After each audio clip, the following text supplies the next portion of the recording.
नमस्कार, जय हिंद, जय भारत, जयपुर वॉइस में मैं दीपेंद्र सिंह आप सभी का बहुत बहुत स्वागत करता हूं। चैनल पर नए हैं तो चैनल को सब्सक्राइब जरूर करें। राजस्थान प्रदेश की तमाम राजनीतिक और हर तरह की खबरें देखने के लिए हमारे चैनल के साथ जरूर जुड़े रहें। दोस्तों, जेएनयू के पूर्व छात्र संघ अध्यक्ष और युवा नेता रविंद्र सिंह भाटी को लेकर एक बहुत बड़ी खबर आ रही है।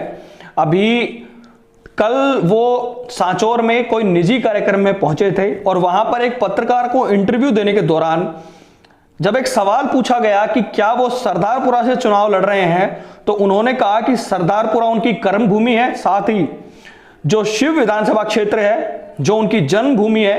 तो उन्होंने इस चीज से डिनाई नहीं किया। उन्होंने कहा कि 365 दिन है और जनता जो चाहेगी, जो फैसला करेगी, उस तरीके से मैं तैयार हूं। इसका मतलब कहीं ना कहीं वो सरदारपुरा से भी तैयारी में है। सरदारपुरा उनके विश्वविद्यालय से कुछ ही किलोमीटर की दूरी पर है और लगातार वो शायद उसमें एक्टिव रहे हैं काफी वक्त से, और इतने सालों से वहां पर रहे हैं। तो अपनी कर्म भूमि से बताते हैं, और कर्म भूमि बताने का मतलब है कि व्यक्ति कहीं ना कहीं उस स्थान से भी अपनी सोच रखता है चुनाव के लिए। और इस बारे में अभी कुछ कंफर्म नहीं कह सकते क्योंकि रविंद्र सिंह भाटी ने भी कंफर्म नहीं किया, लेकिन शिव विधानसभा क्षेत्र से या सरदारपुरा से कहां से वो चुनाव लड़ेंगे, उन्होंने इस बात के संकेत दिए हैं कि वो दोनों जगह में से कहीं से भी चुनाव लड़ सकते हैं जहां से जनता चाहेगी। मतलब अगर उन्हें जहां से भी टिकट मिलता है, चाहे शिव से मिले चाहे सरदारपुरा से मिले। अब आपको बताते चलूं, सरदारपुरा जो विधानसभा है वो अशोक गहलोत यानी मुख्यमंत्री की विधानसभा है। 3 बार लगातार वो जीतते आ रहे हैं और आप ये मान सकते हैं कि मुख्यमंत्री को टक्कर देना और उसके बारे में सोचना, और सबसे बड़ी बात, जो आप मुख्यमंत्री हैं फिलहाल और फिर आप अगर सीधी टक्कर लेते हैं तो कहीं ना कहीं वो मादा हर एक नेता में नहीं होता, और खासकर एक युवा नेता जो अभी राजनीति की शुरुआत ही करने जा रहा है, और अगर वो पहली ही बार मुख्यमंत्री के खिलाफ लड़ेगा तो कहीं ना कहीं एक बहुत बड़ी बात होगी।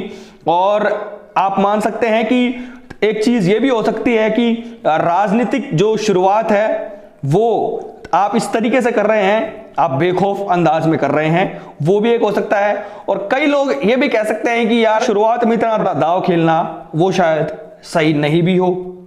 तो सब लोगों की अलग अलग राय हो सकती है, लेकिन रविंद्र सिंह भाटी को आप जैसे जानते हैं, एक दमदार छात्र संघ अध्यक्ष रहे और एक युवाओं के लिए जिस तरीके से बातें रखी, दमदार तरीके से युवाओं के लिए लड़े, छात्रों के लिए लड़े। और रविंद्र सिंह भाटी ने जिस तरीके से अपनी पहचान बनाई है, एक संघर्षशील युवा के रूप में अपनी पहचान बनाई है, और कहीं ना कहीं रविंद्र सिंह भाटी का ये रुतबा जो है, ये रवैया जो है, तो वो उन्हें चुनाव में भी आगे जो विधानसभा चुनाव है उसमें भी काम आ सकता है। लेकिन उन्होंने इस चीज से डिनाई नहीं किया, जैसे मैं खुद कह रहा हूं कि उन्होंने मना नहीं किया कि वो नहीं लड़ेंगे।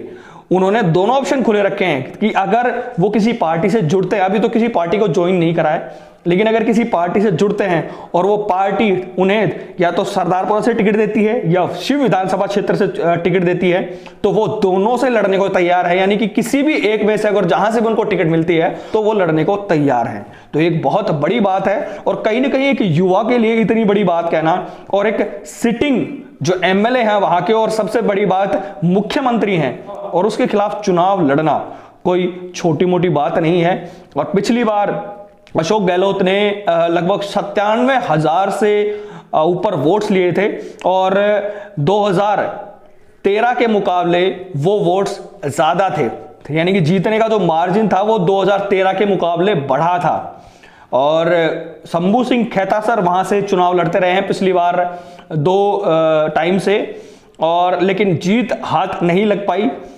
अब कहीं ना कहीं एक युवा चेहरा अगर वहां से तैयारी कर रहा है और कहीं ना कहीं अगर जीत के लिए अगर वो प्रयासरत है और अपने चुनाव के लिए इतना बड़ा दांव खेलने को तैयार है, तो क्या जो पार्टी से वो लड़ेंगे, जिस पार्टी में वो ज्वाइन करेंगे, क्या इतना विश्वास होगा कि मुख्यमंत्री के खिलाफ उन्हें उतार सके? क्योंकि जिस तरीके से सरदारपुरा में वो एक्टिव रहे हैं, जैसे खबरें आ रही हैं कि वो वहां आसपास खूब लोगों को मिले हैं, जुले हैं, और जेएनयू में रहे हैं, तो वो बिल्कुल पास में ही है, तो कर्म भूमि है उनकी।